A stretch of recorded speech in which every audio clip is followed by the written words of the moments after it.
कमान से निकला तीर और जुबान से निकली बात कभी वापस नहीं लौटते, उनका सिर्फ परिणाम दिखता है। कई दफा तो उनका डैमेज कंट्रोल भी नहीं किया जा सकता। इसे समझना है तो एक किस्सा सुन लीजिए। 80 का दशक अवसान की तरफ था। सोवियत संघ के देशों में आजादी की मांग बढ़ रही थी। ये मांग ईस्ट जर्मनी में भी पहुंची। 1945 के साल में जर्मनी को 4 हिस्सों में बांटा गया था।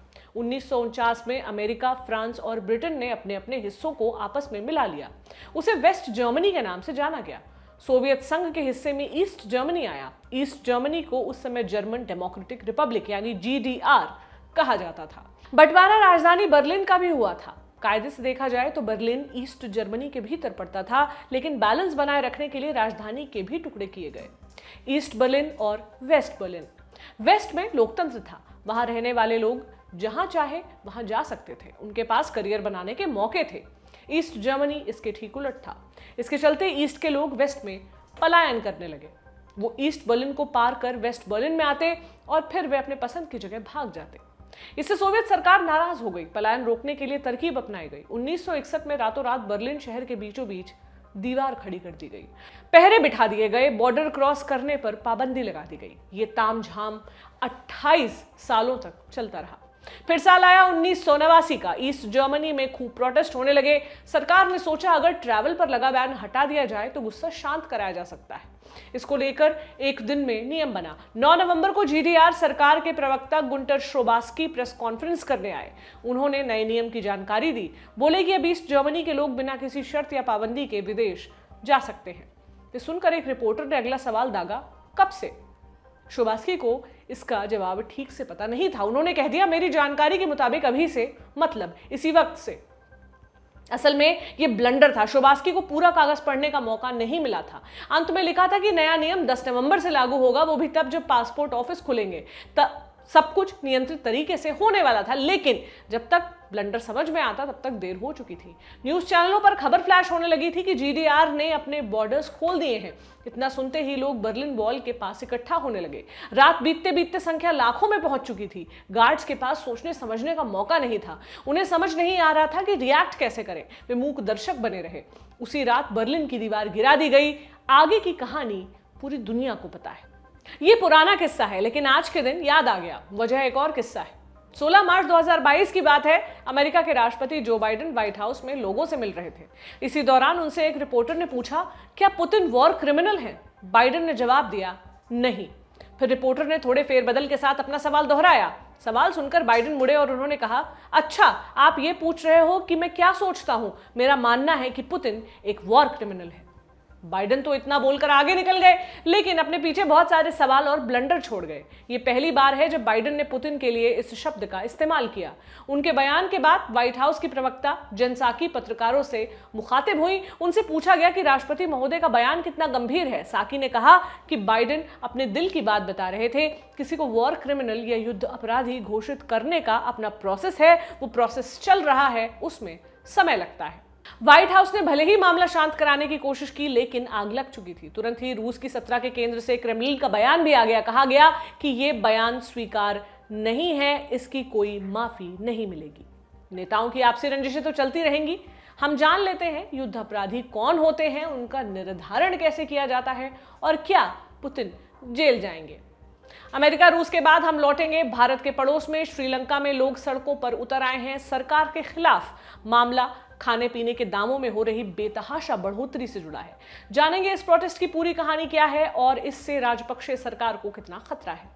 नमस्ते, मेरा नाम प्रतीक्षा है और आप देख रहे हैं ललन टॉप का अंतर्राष्ट्रीय प्रसंगों से जुड़ा रोजाना का कार्यक्रम दुनियादारी। Brought to you by Kuku FM. Download the app now. आगे चलने से पहले एक जरूरी जानकारी। दुनियादारी के इस एपिसोड के पार्टनर हैं कुकू FM। ये भारत में ऑडियो बुक्स के सबसे बड़े प्लेटफॉर्म्स में से एक है। यहाँ पर आपको वर्ल्ड वॉर से जुड़ी कई दिलचस्प किताबें मिल जाएंगी। इसके अलावा महान शख्सियतों की जीवनियां, साहित्य, समाज, दर्शन समेत अलग अलग विधाओं में बोलने वाली किताबों का खजाना मिलेगा, यानी एक ऐप पर पूरी लाइब्रेरी। कुकू FM होली के मौके पर आपके लिए एक खास ऑफर भी लाए हैं। प्रीमियम सब्सक्रिप्शन पर 50% की छूट। ऑफर का लाभ उठाने के लिए होली 50 का कूपन कोड डालना होगा। ध्यान रहे, यह सुविधा 20 मार्च 2022 तक के लिए है। इस होली ज्ञान का रंग बिखेरने के लिए तैयार हो जाइए। और जानकारी चाहिए तो डिस्क्रिप्शन में दिए गए लिंक पर पहुंचिए। हम आगे चलते हैं जहां बात वॉर क्रिमिनल वाली शब्दावली की होगी। किसी भी औपचारिक युद्ध में नियम तय करने की शुरुआत सदियों से चल रही है। वर्तमान संदर्भ में बात करें तो ये नियम 19वीं सदी के अंतिम सालों से लेकर 20वीं सदी की शुरुआत तक बनाए जाते रहे हैं। वॉर क्राइम क्या है? यूनाइटेड नेशंस के अनुसार किसी भी सशस्त्र संघर्ष के दौरान अंतरराष्ट्रीय कानूनों का उल्लंघन वॉर क्राइम है। वॉर क्राइम की परिभाषा किसी एक दस्तावेज में नहीं मिलती है, अलग अलग कन्वेंशंस में उनका दायरा बढ़ता है। इन नियमों को लॉ ऑफ आर्म्ड कॉन्फ्लिक्ट या इंटरनेशनल ह्यूमैनिटेरियन लॉ कहते हैं। वॉर क्राइम से जुड़ा सबसे मुकम्मल दस्तावेज 1949 का जनीवा कन्वेंशन है। ये यूनाइटेड नेशंस के सभी देशों पर लागू है। इन नियमों का मकसद उन लोगों को सुरक्षा देना होता है जो संघर्ष का हिस्सा नहीं होते हैं, जैसे आम नागरिक, डॉक्टर्स, नर्स, मानवीय मदद पहुंचाने वाले संगठन, जख्मी सैनिक, युद्धबंदी आदि। वॉर क्राइम में शामिल अपराधों की लिस्ट बड़ी लंबी है। मसलन जानबूझकर हत्या, अमानवीय टॉर्चर, बंधक बनाना, बलात्कार या यौन शोषण, गुलामी कराना, आम लोगों को शील्ड के तौर पर इस्तेमाल करना, सिविलियन बिल्डिंग्स पर हमला करना, युद्धबंदियों को फेयर ट्रायल से वंचित रखना, प्रतिबंधित हथियारों का इस्तेमाल करना वगैरह। वॉर क्रिमिनल कौन होते हैं? वो लोग जो लॉ ऑफ आर्म्ड कॉन्फ्लिक्ट का पालन नहीं करते। क्या पुतिन को वॉर क्रिमिनल कहा जा सकता है? ये पूरी तरह से अंतर्राष्ट्रीय संस्थाओं पर निर्भर करता है। संस्थाएं जांच के बाद ही पुतिन को वॉर क्रिमिनल घोषित कर सकती हैं। पुतिन रूसी सेना के टॉप लीडर हैं। उन्हीं के आदेश के बाद रूसी सेना ने यूक्रेन पर हमला शुरू किया था। अगर ये साबित होता है कि रूसी सेना ने यूक्रेन में वॉर क्राइम किए और ये बात पुतिन को पता थी और ये सब जानने के बावजूद उन्होंने इसे रोकने की कोशिश नहीं की, तब उन्हें कानूनी आधार पर दोषी ठहराया जा सकता है। इंटरनेशनल क्रिमिनल कोर्ट ने इस संबंध में जांच शुरू कर दी है। जांच का रिजल्ट आने में महीनों का वक्त लग सकता है। वॉर क्रिमिनल्स को कटघरे में खड़ा कैसे किया जाता है? न्यूज एजेंसी एपी की रिपोर्ट के अनुसार इसके 4 रास्ते हैं।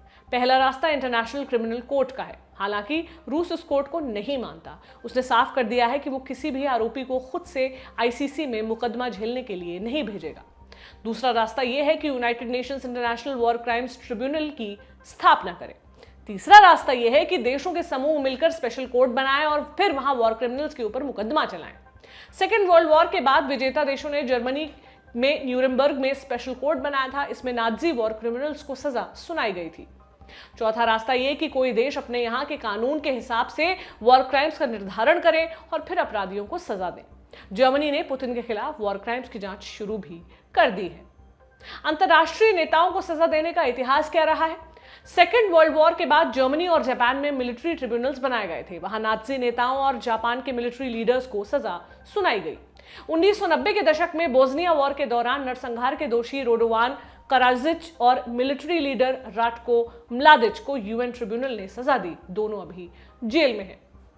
लाइबेरिया के पूर्व राष्ट्रपति चार्ल्स टेलर को सिएरा लियोन में युद्ध अपराध के लिए 50 साल की सजा मिली थी। इसके अलावा भी कई नाम हैं, उनकी चर्चा फिर कही।